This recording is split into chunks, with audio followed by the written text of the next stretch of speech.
All right, 6:02 now to a news alert. A man considered armed and dangerous is on the run right now. He's accused of robbing multiple banks.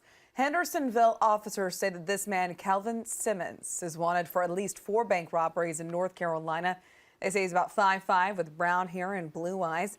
In the surveillance footage here, he's seen with a Despicable Me Minion lunchbox. And the most recent robbery happened last night just after 5 p.m.